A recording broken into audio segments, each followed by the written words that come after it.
कालू कौवा अपनी पत्नी टुनटुनी और 2 बच्चों के साथ रहता था। कालू रंग बिरंगी कुल्फी बेचकर अपने घर का खर्च चलाया करता था।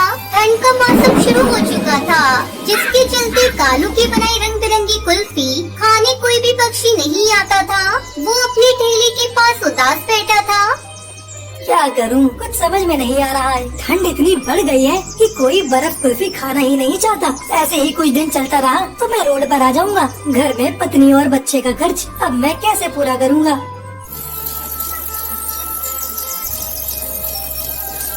शाम में कालू थका हारा घर लौटा। आज भी उसकी कुछ भी कमाई नहीं हुई थी। क्यों जी, आप इतनी थकी हारी और परेशान दिख रही हैं। लगता है आज भी बिक्री नहीं हुई है। अगर ऐसा ही चलता रहा तो बच्चों की पढ़ाई छूट जाएगी। अपने ऊपर थोड़े बहुत जो कर्ज है वो भी हम चुका नहीं पाएंगे। यही तो मैं भी सोच रहा हूँ टुनटुनी, इस ठंड में कोई बर्फ कुल्फी खाना ही नहीं चाहता। तभी टुनटुनी के दोनों बच्चे स्कूल से घर आ जाते हैं। बच्चों, तुम लोग थोड़ी देर रुको, मैं तुम्हारे पिताजी के लिए बर्फ कुल्फी बना रही हूँ। तुम लोगों के लिए भी बना देती हूँ। नहीं माँ, आज हमें बर्फ कुल्फी नहीं खानी। तुम पिंकी को कुल्फी खिलाओ। मुझे तो आज मैगी खाने का मन हो रहा है। तुम्हें पता है माँ, मेरी सहेली आज स्कूल में गर्मा गर्म मैगी खा रही थी। उसे देखकर मेरे मुँह में पानी आ गया। माँ, मैं भी आज मैगी खाऊंगी। मुझे तुम 5 रुपए दो ना, मैं अभी जाकर मैगी के पैकेट खरीद कर लाती हूँ। टुनटुनी पिंकी को 5 रुपए देती है। जा पिंकी, जल्दी से मैगी खरीद कर ला। मैं तुम लोगों के लिए मैगी बना देती हूँ। थोड़ी देर बाद टुनटुनी बच्चों को मैगी बनाकर देती है। बच्चों को मैगी खाते देखकर टुनटुनी अपने पति से कहती है, सुनते हो जी, आजकल बच्चे और बड़े सभी मैगी खाना पसंद करते हैं। तुम भी बर्फ कुल्फी की जगह गर्मा गर्म मैगी बेचना शुरू कर दो। अरे नहीं टुनटुनी, जहाँ मैं कुल्फी बेचता हूँ वहाँ कई ठेले पर मैगी बिकती है। हमें कुछ अलग सोचना होगा। तो तुम कुल्हड़ चाय बेचो। कुल्हड़ चाय तो सभी चाव से पीते हैं। टुनटुनी, मैं सोच रहा हूँ क्यों ना मैं कुल्हड़ मैगी बेचूं। अरे ये तो बहुत बढ़िया आइडिया है। मैं कल तुम्हारे लिए बहुत सारी मैगी और मिट्टी की कुल्हड़ बना दूंगी। टुनटुनी, ऐसा करो, कल से तुम भी मेरे साथ चलो। हम दोनों मिलकर कुल्हड़ मैगी बेचेंगे। अगले दिन टुनटुनी अपने पति के ठेले पर कुल्हड़ मैगी बेचने जाती है। आइए आइए, गर्मा गर्म कुल्हड़ मैगी खाइए। मुंबई की मशहूर कुल्हड़ मैगी आपके जंगल में पहली बार बिकने के लिए आई है। टुनटुनी की आवाज सुनकर कुछ पक्षी टुनटुनी के ठेले पर आते हैं। अरे बहन, मैंने तो पहली बार कुल्हड़ मैगी का नाम सुना है। जरा मुझे और मेरी दोस्त को कुल्हड़ मैगी खिलाइए। टुनटुनी अपने दोनों ग्राहकों को कुल्हड़ मैगी खाने के लिए देती है। अरे वाह, इस मैगी का तो कोई जवाब नहीं। इसका स्वाद तो बहुत अच्छा है। कुछ ही घंटों में टुनटुनी की बनाई हुई सारी कुल्हड़ मैगी बिक जाती है। ये देखकर दोनों पति पत्नी बहुत खुश होते हैं। देखा जी, आपकी कुल्हड़ मैगी का आइडिया तो बहुत ही अच्छा था। कल से हमें और ज्यादा कुल्हड़ मैगी बनाने का सामान खरीद कर लाना होगा। इस तरह टुनटुनी अपने पति के साथ मिलकर कुल्हड़ मैगी बेचने लगती है और खुशी खुशी बच्चों के साथ रहने लगती है।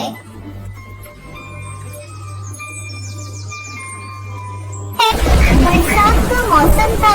एक दिन बच्चों की टोली में सबसे बदमाश कालू कौवा सारे पक्षी बच्चों से कहता है, अरे जब से छुट्टियाँ हुई हैं, रोज हम लोग वही जामुन और शहतूत के फल खाया करते हैं। तुम सब अगर तैयार हो तो आज मैं तुम लोगों को एक बड़ा सा आम का पेड़ दिखाता हूँ। वहाँ चलकर हम लोग जी भर के आम खाएंगे। अरे तुम्हें कहाँ मिल गया ये आम का पेड़? हमारे जंगल में तो ऐसा कोई पेड़ नहीं है जहाँ पर जाकर हम मुफ्त में आम खा सके।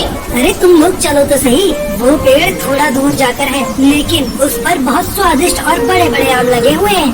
तुम उस जंगल के सुनसान इलाके में पड़ने वाले आम के पेड़ की बात तो नहीं कर रहे हो? ना बाबू ना, हम लोग वहाँ नहीं जाने वाले। मेरी माँ ने वहाँ जाने से मना किया है। अरे तुम तो हो ही डरपोक। अपने साथ साथ हमें क्यों डरा रही हो टुनटुनी चिड़िया? अरे तुम्हें नहीं चलना तो मत चलो, तुम यहाँ रहो और ये जामुन खाओ। हम तो उस पेड़ पर आम खाने जा रहे हैं। सारे पक्षी कालू की बात से सहमत हो जाते हैं और सुनसान स्थान पर लगी हुई उस आम के पेड़ पर आम खाने चले जाते हैं। अरे वाह कालू, तुम तो सच कहते थे। इस पेड़ पर तो बहुत सारे आम लगे हैं। अब हम लोग रोज यहाँ पर आम खाने आया करेंगे। पक्षियों की बात सुनकर उस पेड़ पर रहने वाले जादूगर की नींद टूट जाती है। अरे वाह, पक्षियों के बच्चों की आवाज। मेरे आम के पेड़ पर फल खाने की कीमत अब इन बच्चों को अपनी जान देकर चुकानी पड़ेगी। आज तो इन बच्चों को खाकर मैं अपनी बरसों की भूख मिटा लूंगा। अब इन बच्चों में से मैं किसी को भी नहीं छोड़ूंगा। दुष्ट जादूगर पक्षियों के बच्चों पर हमला करने ही वाला होता है कि तभी हरिया काका वहाँ से गुजरते हैं। अरे बच्चों, तुम लोग इस पेड़ पर बैठकर क्या कर रहे हो? क्या तुम्हारे माता पिता ने तुम्हें नहीं बताया कि इस पेड़ से आम खाना मना है? चलो जाओ यहाँ से। हरिया काका को वहाँ देखकर सारे पक्षी बच्चे डर जाते हैं और तुरंत वहाँ से उड़ जाते हैं। ये कैसे हो सकता है? मेरे इतने करीब आकर मेरा शिकार मेरे हाथों से निकल गया। इन बच्चों की महक मेरी भूख को और भी बढ़ा रही है। अब मैं इन बच्चों को खाए बिना नहीं रह सकता। कोई उपाय तो ढूंढना ही होगा।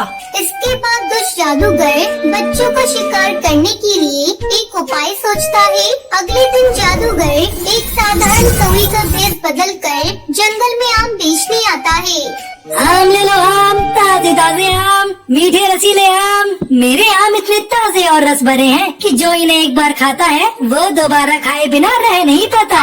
आम बेचने वाले कौवे की आवाज सुनकर सबसे पहले बंटी कबूतर बाहर निकलता है। अरे आम बेचने वाले, तुम्हारे आम तो वाकई बहुत बड़े और रसीले लग रहे हैं। ऐसा लगता है जैसे तुम उसी पेड़ से तोड़कर ये पीले आम लाए हो।